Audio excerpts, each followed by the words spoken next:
This game recap is brought to you by Manscaped's Foot Duster Foot Deodorant. Say goodbye to stinky foot funk with this essential deodorant spray. Head over to manscaped.com and use the promo code SACCITY for 20% off and free worldwide shipping. The Foot Duster Foot Deodorant by Manscaped. The best protection any place below the waist. Next game on our list. Here it is. It's the Miami Dolphins defeating the Buffalo Bills 21-19. What a game it was. Josh Allen in this game, 42 of 63, 8 carries, 447 total yards, 2 touchdowns for the losing quarterback in this game. This was the most pass attempts in Buffalo Bills history in this game, the 63 attempts that Josh Allen had. This game was it everything? It was everything you hoped it would be?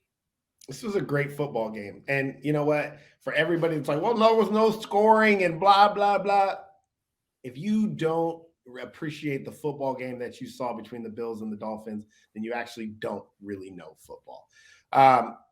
First of all, let's not even talk about the football side. Let's talk about the elements of this game. How the players were dying on the field. Extremely exhausted. It was humid there. It was hot. They were talking about players like you could see players puking on the sidelines, needing water. It was a football game, and I was so excited to watch it. The thing that stood out to me the most is just that. It was just a football game. This is what we talk about, like that warrior mentality that football players have. Both teams gave everything they had. Both teams know what this game meant from a psychological aspect of the game of football. This wasn't about the division. It was week 3. Let's be honest, at the end of the day, nobody cares about this game in week 3. But the psychological edge of the Bills have been riding so high. The Dolphins think they're coming. We got to do that. You saw the emotion, not just the emotion of the players, emotion of the coaches, Josh Allen, Ken Dorsey, everything came out. And it was Tua wobbling, probably concussed, saying, no, I got to get my ass back in this game. I just loved every minute of that game. I watched. I had a weird setup. My house. I don't live with a lot. But I had 2 phones up on one on Red Zone channel, one on the Bills game, or my laptop was on the Bills game, and then my other 2 were on another game in the Red Zone channel.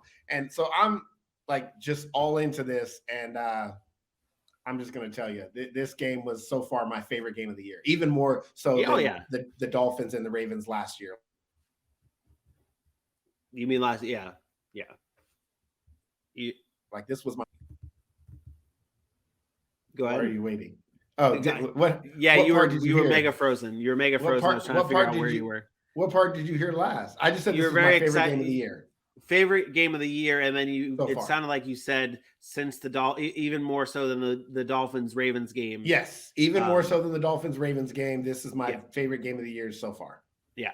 In this game, though, I don't want to do this and discredit it, but in this game, the Buffalo Bills seem to have dominated every stat category when it comes to this game. 16 more first downs than the Dolphins, 285 more total yards than the Dolphins, possessed the ball for over 40 minutes of this game, ran 90 offensive plays.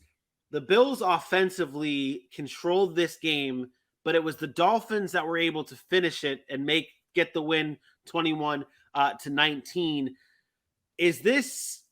How much of this, what did you see from the Dolphins that was like, oh shit, this is the real, was it their resiliency? What was it from the Dolphins in this game that helped push them over the top? Well, they were efficient. You mentioned it. They were an efficient team. They scored 21 points and only had the ball for 19 minutes. So stats are great. At the end of the day, numbers are so good. 500 yards and 17 this but the only number that matters is how many points are you scoring? How many points are you scoring and how many points are you giving up? The Dolphins made key, timely plays in big moments, and that's really all that matters. I don't care. I've seen a bunch of things on TikTok and Instagram about how the Bills dominated this one and the Miami got lucky. And I'm thinking, no, they didn't. They made plays when it happened. There wasn't Buffalo just turned the football over a lot either. Like they only had one turnover on the game, but Miami didn't turn the ball over. They were efficient. And so I think that's the biggest thing for me is everybody gets so enamored with the big stats that Josh Allen puts up. And he obviously, I'm not here to knock the Bills. They're the best team in football to me. But at the end of the day, what are you doing to stop the other team from getting in the end zone? And Miami did that. That's all that matters. Miami gave up 5 points in the second half, and one of it was off of a butt kick. Like they gave up 5. Like at the end of the day, that's really all that matters. So the credit needs to go to Miami. Despite everything, the credit needs to go to Miami. They only had the ball for 19. Tyreek Hill did not do anything in this game, and they still were able to find a way to win the football game against what I think everybody knows is the best team in football. Yeah, no, I think this is a credit to a big credit, and a big shout out should go to Mike McDaniels here. First 3 wins of his career: Belichick, Harbaugh, McDermott. And I don't want to say McDermott is like a god, like on like God's He's one of the best coaches in football. He is. And for Mike McDaniels to come in here and battle through adversity in this game, battle through adversity against the Ravens, control the game against the Patriots. This is a good, very, very good team and a very well-coached team. Go ahead.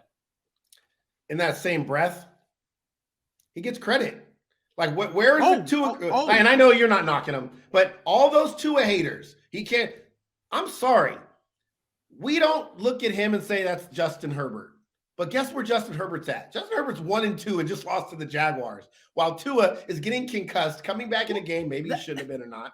And he beats the Patriots. He beats the Ravens on the road, and then beats the Bills. And all we sit there and talk about is, well, we're not sure. We're going to give credit everywhere else except for Tua. I think you hit it right there. And also to build on that, like literally in that Thursday night football game with the Chargers and Chiefs, there was so much talk about the Chargers and Justin Herbert being a dog, and that play where his ribs and he couldn't get the first down, but the next play he throws a dart.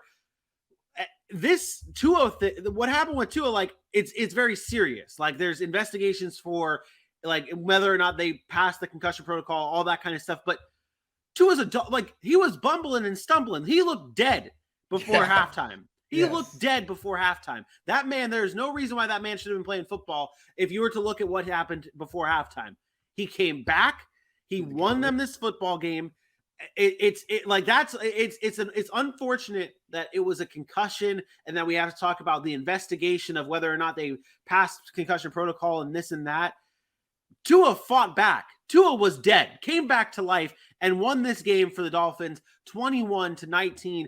I gave Tua the player of the game last week, and you hear me out on this player of the game. It's not necessarily someone who had a phenomenal game. He did have a game-changing play, but I really want to talk about this player, and I don't think he gets enough love. My player of the game is Melvin Ingram. I know, pump the brakes. It's Melvin Ingram. 3 tackles in this game, 2 sacks in this game, which is huge. 2 like you talk about game-changing plays. Sacking Josh Allen is hard enough to do in itself, but Melvin Ingram did it twice in this game, and that fumble recovery. That fumble recovery, which led to Miami Dolphins scoring points, that's what matters. You needed in a game where we're talking about the offenses and this and that, like Tua leading Tyreek Hill and Jalen Waddle and Josh Allen and offense, scoring points. We talked about it, and we in our previews, we always bring it up in our previews when it's an offensive game. What defensive player is going to step up? And it was Melvin Ingram in this game who helped them and stepped up big to have game-changing plays.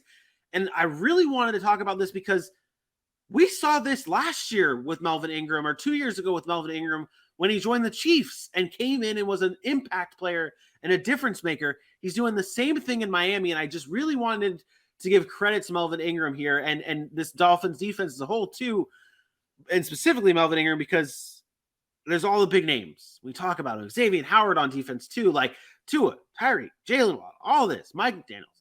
Never get credit to Melvin Ingram, but Melvin Ingram is flying under the radar as a huge big-time difference maker for this Miami Dolphins team. I'm good with it. I don't have a problem with that. I thought the Dolphins defense, and again, I don't care about the 400, 500 yards. I don't care. That means nothing to me. 500 yards of hollow offense.